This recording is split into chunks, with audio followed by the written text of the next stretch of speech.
In the darkest corners of America's wilderness, something waits, something ancient, something feral.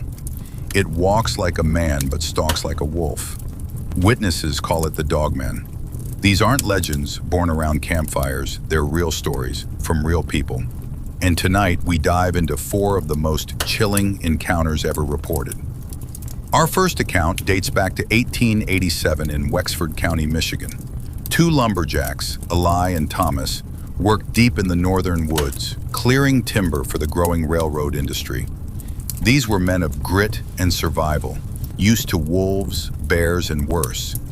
But that winter evening brought something they'd never prepared for. They noticed it first in the silence. The birds, gone. The wind, still. The forest seemed to be holding its breath. As they worked, Eli spotted movement, something dark, moving upright behind the trees. Thomas laughed it off as a trick of the shadows. But then came the howl. A terrible sound, deep and rising into a scream that rattled their bones. The creature stepped into view. Towering over them, covered in matted fur, with long arms that ended in clawed hands. Its face was unmistakably canine, but its eyes held thought, hunger, hate. They ran, tools abandoned. Years later, they would still recount that day, warning young loggers to never linger near that part of the forest. This was the first documented encounter of what would become Michigan's most feared cryptid, the Dogman. It's 1937, Paris, Michigan.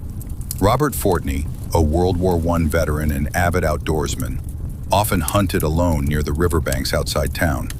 That day, he had just bagged a rabbit and was enjoying the quiet when he heard rustling in the brush. Then came growling. At first, he thought it was wolves.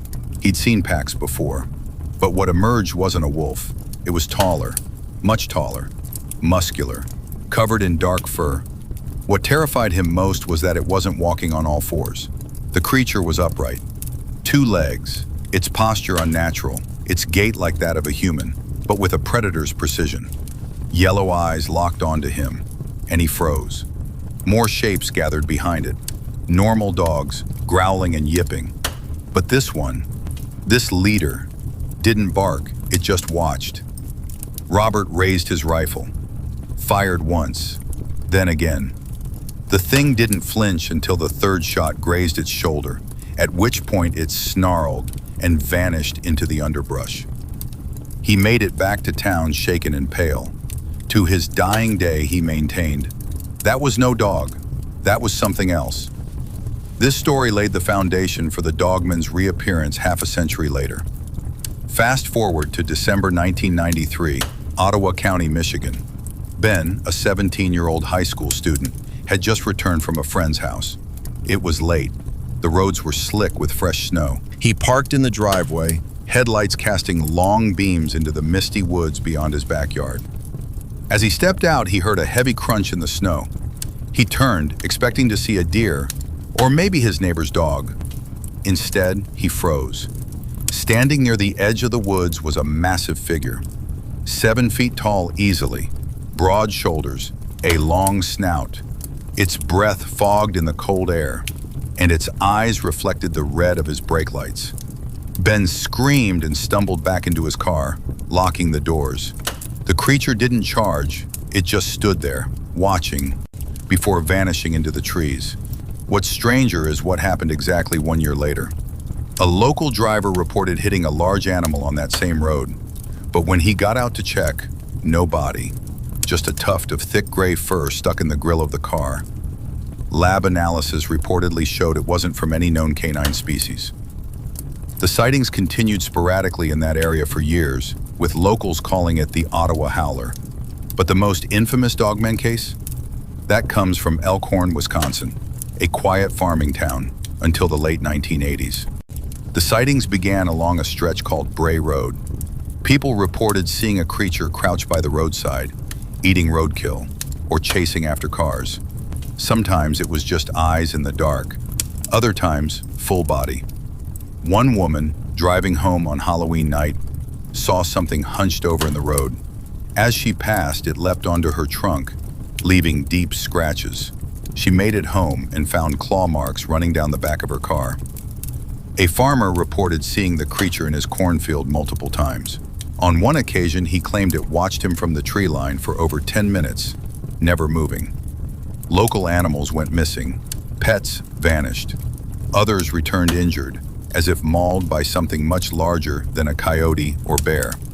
Linda Godfrey, a local journalist, was the first to take it seriously. What started as a human interest story quickly became an investigation. She interviewed dozens of witnesses. Their stories didn't change. Their fear was real.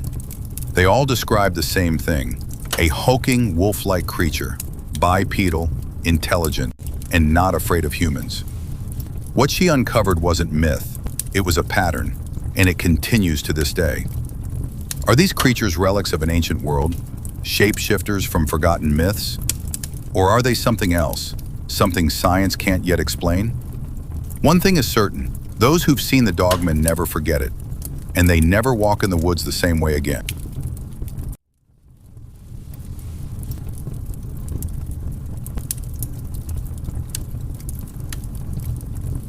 It was April 21st, 1977. A teenager named Bill Bartlett was driving through a wooded road in Dover, Massachusetts, when something crossed in front of his headlights. It wasn't human, and it wasn't like any animal he'd ever seen. And what's terrifying is, he wasn't the only one who saw it. Dover's a quiet New England town, the kind of place where people lock their doors at night more out of habit than fear. But for 3 nights in the spring of '77, something strange, and possibly not of this world, walked its back roads. At around 10:30 p.m., Bill, 17, was heading home when he saw a small figure on the low stone wall along Farm Street. At first he thought it was a dog, but as he got closer, it raised its head. Its skin was pale and hairless, almost glowing in the headlights. Its head was massive, shaped like a melon, and its eyes, huge, glassy and burning orange, locked onto his. The creature didn't run, it just stared, then disappeared into the trees. Bill didn't sleep that night. He drew what he saw. The next day, he told his friends, carefully, quietly. But what really made him panic was when someone else described the exact same thing. John Baxter, another local teen, was walking home the next night when he saw a strange figure near the woods. It walked awkwardly, long fingers, spindly limbs. When John followed it, it stopped by a rock wall, turned, and stared at him. Then, like before, it vanished. A third sighting came that same week from a girl named Abby Brabham. Same size, same colorless skin, same glowing orange eyes. 3 witnesses, 3 separate encounters. No one gained anything from lying, and all their drawings nearly identical. The media caught wind. Local papers called it the Dover Demon. Cryptozoologists, UFO researchers, and skeptics all got involved. Some said it was an alien, some said it was a mutated animal. Others blamed teenage hysteria, but none of the kids recanted. And none of the sightings have ever been truly explained. No footprints, no fur, no blood, just 3 terrified teens and a story that's never gone away. What made the Dover Demon so disturbing wasn't just how it looked. It was how it behaved. It didn't attack, it didn't flee, it just stared. Like it was watching, like it was learning, like we weren't the ones discovering it, but the ones being discovered. To this day, the Dover Demon has never been seen again, but those 3 witnesses still stand by what they saw. So if you're ever driving a quiet country road at night and something pale crosses your path, don't stop, and whatever you do, don't look into its eyes. There's a trail in northern Minnesota that nobody puts on maps. Locals call it the Wendigo Trail. They don't hike there, they don't hunt there, they don't talk about it unless they've been drinking heavily and the snow's falling thick outside the bar window. In February of 2012, a park ranger named Travis Marks was sent to find a missing solo hiker in that exact stretch of forest. He was a veteran outdoorsman, calm, rational, unshakable. But something followed him back out of those woods. And after that night, he was never the same. This is what he told his best friend just once, before cutting contact for good. February 11th, 2012. A backpacker named Aaron Talbot was reported missing near the Boundary Waters. Last seen by a snowmobile guide heading toward a frozen lake trail on her own. She had food, a flare gun, a topo map. No signs of mental health issues. No signs of foul play. She simply never came back. Travis, stationed at a remote ranger outpost, was the one dispatched to find her. He'd spent over a decade working these woods, and he'd never lost anyone before. But when he heard the name of the trail, Wapusk's Hollow, he hesitated. His supervisor chuckled and said, "What, you scared of the Wendigo too?" Travis didn't laugh. By noon, Travis was snowshoeing through bitter wind. The trees groaned around him, their limbs heavy with ice. He saw no wildlife, not even birds. But he did find Aaron's tracks. They were unmistakable. Small, neat boot prints, heading straight into the thickest part of the pines. And then they started to wander. They turned back, circled, crossed over themselves. It looked like she'd been walking in confused loops, like she couldn't remember where she was going. But there were no signs of a fall, no animal tracks, no drag marks. Just one last loop, and then nothing. The prints ended in open snow, as if she'd been lifted straight off the ground. That's when Travis heard it. Not a voice, not exactly. It was like a whimper, soft, echoing off the trees. A woman's voice, far away, saying, "Help! Help me!" He called out.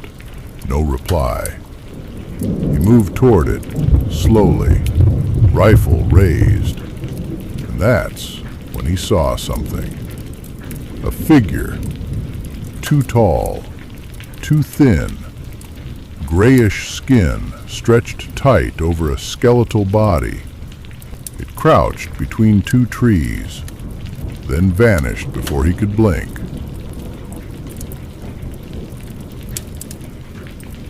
Travis followed its path and found a torn-up pack. Inside was Erin's map, her gloves, and a crumpled journal page. Travis camped out, night falling fast. He got no signal on the radio, no GPS, just a fire, and a gut feeling that he wasn't alone. As the flames crackled, he felt something watching. Then came the breath, cold and slow, like something exhaling right behind him. He turned. It stood just beyond the tree line, antlers, gaunt arms that hung too long, eyes like frozen holes in a skull. It didn't charge. It didn't run. It tilted its head, then melted into the dark like smoke in a blizzard. Travis lit a flare, but it was already gone. That night, he didn't sleep. And by morning, something had walked a perfect circle around his camp. Footprints, bare, human-like, but wrong, long, boneless, just one set, his. He pressed on the next day, disoriented. The snow looked off, too bright. The trees bent at wrong angles, sound didn't echo right anymore. And then he saw her, Erin, standing in the snow, covered in frost. Her lips were moving, but no sound came out. Her mouth stretched too wide. Her teeth were too many. Travis blinked, and she was gone. Then he heard his father's voice calling him from deep in the woods, but his father had been dead for 3 years. The Wendigo doesn't hunt the body.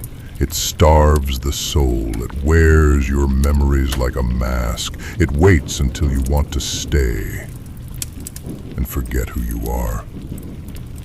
Travis ran. He ran until his lungs bled, until he stumbled onto an old ranger shack with a faded antenna and a frozen radio. He collapsed inside and screamed into the mic until someone answered. 2 days later, he was airlifted out, dehydrated, shaking, covered in shallow scratches he couldn't explain. He never worked in the forest again. He never even returned to that part of the state, but he did talk once to his best friend over whiskey. 3 years later, he said, "The Wendigo isn't a monster. It's a hole that looks like a person. It doesn't eat you. It erases you. And if you hear your name in the trees, don't answer, because it already knows you." Erin Talbot was never found. Her family held a memorial with no body. The official report lists exposure and disorientation, but Travis's journal, kept hidden until his death, tells another story. At the back of the book, scrawled in jagged, frozen ink, were 4 words: "It never left me." If you enjoyed this video, please like and subscribe for more Stories in the Dark.